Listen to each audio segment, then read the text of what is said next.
A história foi, de longe, a coisa mais assustadora que já aconteceu na minha vida.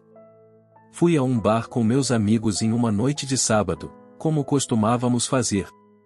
Todos nós ficamos razoavelmente embriagados, e a noite se tornou um completo borrão. Cerca de 1 hora depois de chegarmos ao bar, lembro vagamente de ter conversado com alguns caras que se aproximaram de mim. Não lembro de nada fora do comum, no entanto. Como morava a uma curta distância do bar em que estávamos naquela noite, acho que quando fiquei cansada ou entediada, fui embora. Lembro-me de ter caminhado até minha casa naquela noite. Acho que foi quando comecei a ficar um pouco sóbria. Costumávamos deixar uma chave embaixo de um vaso de flores em nossa entrada. Sempre usava essa chave em noites como essa para não precisar andar com minhas chaves enquanto estava bêbada. Cheguei em casa, tranquei a porta atrás de mim e fui direto para meu quarto, caí na cama. Pulei a parte de trocar de pijama e escovar os dentes, entre outras coisas. Fiquei deitada acordada com o celular nas mãos, mandando mensagens para meus amigos para ver se eles ainda estavam lá e garantir que chegaram em casa bem. De repente, ouvi a porta da frente se abrir lá embaixo. A única coisa que pensei foi que poderia ser meu irmão mais novo chegando, já que ele costumava chegar muito tarde. Minha melhor amiga me mandou uma mensagem perguntando como eu consegui escapar do cara. Eu respondi, que cara? Ela disse, do chato que não parava de falar comigo no bar. O bar era uma confusão tão grande que não conseguia me lembrar de qual cara específico ela estava falando. Ouvi alguns barulhos lá embaixo e assumi que meu irmão estava fazendo um lanche na cozinha. E então ouvi passos subindo as escadas. Minha melhor amiga me mandou outra mensagem dizendo que viu o cara sair do bar logo após a mim. Eu ainda estava razoavelmente bêbada, mas comecei a ficar com uma suspeita. Os passos chegaram até a porta do meu quarto e pararam. Então a porta se abriu silenciosamente. Como estava escuro do lado de fora do quarto, não consegui ver quem estava parado na minha porta. Eu disse o nome do meu irmão, e a porta se fechou, mas não ouvi a pessoa ir embora, então presumi que estava parado do lado de fora da minha porta. Imediatamente, mandei uma mensagem para meu irmão perguntando se era ele. Surpreendentemente, ele respondeu imediatamente, dizendo, não fui eu. Por que você continua abrindo a porta da frente? Moramos com nossa mãe, que era a única outra pessoa em casa, mas ela estava fora por uma semana, então eu não sabia o que pensar, exceto que era um intruso. Liguei para a polícia sem contar ao meu irmão, e ouvi a operadora do 911 pela primeira vez na minha vida, o que realmente tornou a situação mais grave. Descrevi o que acreditava ser uma invasão, e enquanto estava ao telefone, me inclinei e liguei a lâmpada, iluminando o quarto. Vi um homem parado no canto do quarto, perto da porta. Gritei e continuei falando com o operador do 911, que continuava perguntando o que estava acontecendo. O homem no canto abriu a porta e fugiu. Ouvi ele correndo em direção à porta da frente. Continuei na linha com o operador, que me aconselhou sobre cada movimento que eu deveria fazer até a chegada de uma viatura da polícia.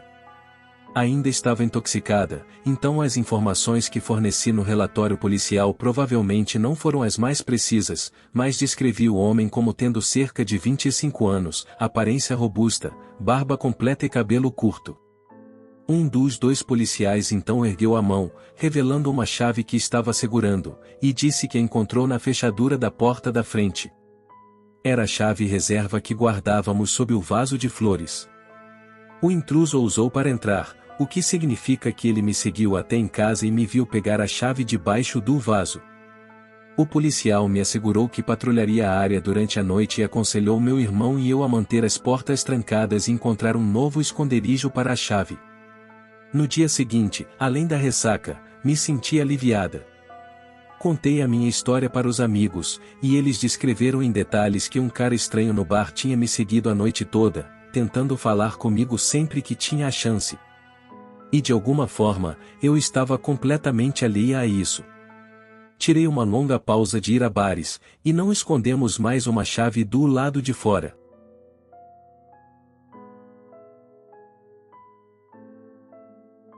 Nos meus primeiros dias após me formar na faculdade, eu não tinha muito dinheiro, então tive que alugar um apartamento com alguém que nunca tinha conhecido antes. Ele se tornou meu colega de quarto, e o nome dele era Randall. No começo, ele parecia fácil de conviver. Ele não falava muito, mas tinha um forte sotaque espanhol. O quarto que eu estava recebendo já estava mobiliado, e isso era um dos fatores atrativos deste apartamento. Havia uma cama de solteiro encaixada no canto, uma cômoda de bom tamanho, um armário e um suporte para a TV em outro canto do quarto. Havia também um monte de animais de pelúcia na cômoda, o que achei um pouco estranho, principalmente um grande urso de pelúcia de frente para a cama. Quando perguntei a Randall sobre os animais de pelúcia, ele soltou uma risada alta e disse que seu quarto tinha a mesma coisa. Ele recomendou que eu os deixasse onde estavam para mostrar respeito ao senhorio. Não conversei muito com Randall naquele primeiro dia, a não ser para passar a maior parte do tempo desembalando minhas roupas e suprimentos e configurando minha TV. Quando estava deitado na cama assistindo TV naquela noite, pensei ter ouvido algo. Foi um barulho muito breve, mas definitivamente audível, e parecia ser algum tipo de componente eletrônico pequeno. Deixei passar como um barulho da casa e continuei assistindo ao meu programa. No dia seguinte, Randall não estava em casa o dia todo. Eu não sabia se ele trabalhava ou onde, mas presumi que estivesse no trabalho. Naquela noite, quando estava no meu quarto assistindo TV, ouvi a porta da frente abrir e Randall atravessar o corredor até seu quarto, antes de fechar a porta.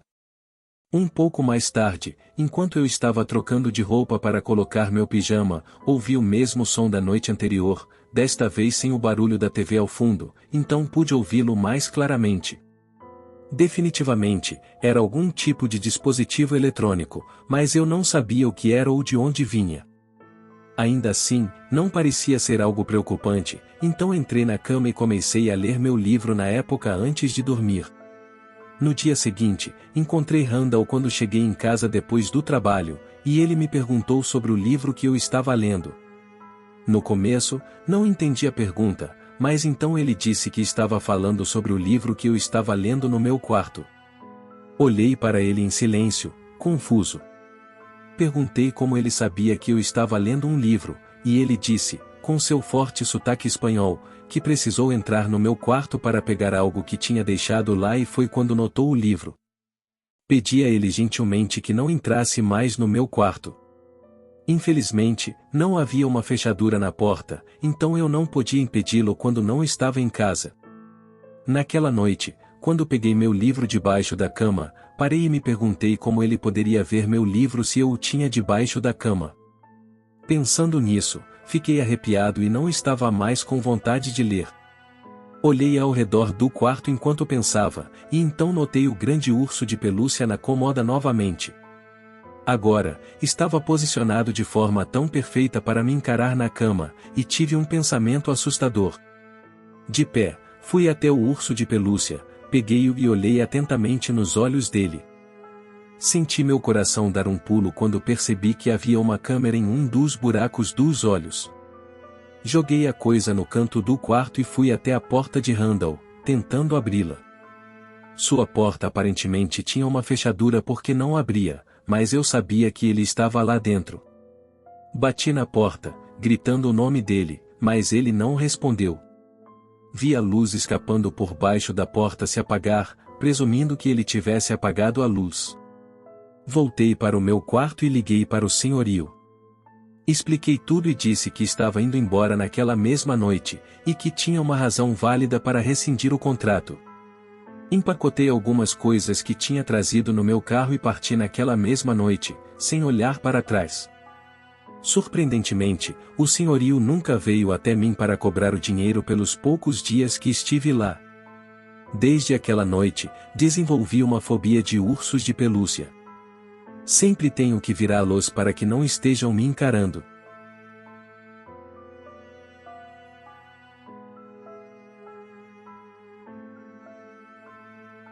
É 2016, nossos novos vizinhos nos convidam para um churrasco noturno em família.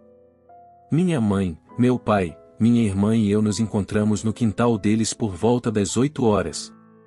Esta é a primeira vez que pessoalmente os conheço. É apenas um casal e um adolescente. Rapidamente, aprendo que o nome do garoto é Jeremy. O marido parece ser o mais simpático de todos, mas há algo estranho na esposa e no filho. Jeremy parece ter algum tipo de problema mental ou social, pois não fala nada, olha constantemente para todos os lados e parece estar muito triste ou sombrio. Também o pego olhando para mim algumas vezes, e a cada vez que isso acontece, me sinto cada vez mais desconfortável ao seu redor e tento ainda mais não olhar para ele. Depois de comer um hambúrguer e cachorros quentes, nossos pais praticamente conversam com os pais deles. Eu espero um pouco antes de voltar sorrateiramente para nossa casa, pois estava entediado e desconfortável. No dia seguinte, fui para a escola, já que morava a 2 quadras do colégio. Virei a cabeça para trás depois de passar pela casa dos nossos vizinhos e vejo alguém se escondendo atrás de uma árvore como se estivesse se escondendo. Volto a olhar para frente e começo a andar mais rápido. Chego à última quadra antes da escola e olho para trás novamente. Desta vez, vejo a mesma pessoa se escondendo atrás de uma moita na frente da casa de alguém. Era Jeremy, eu podia dizer pelo cabelo comprido, e ele estava olhando diretamente para mim. Ando o mais rápido que posso sem correr e chego à escola em segurança.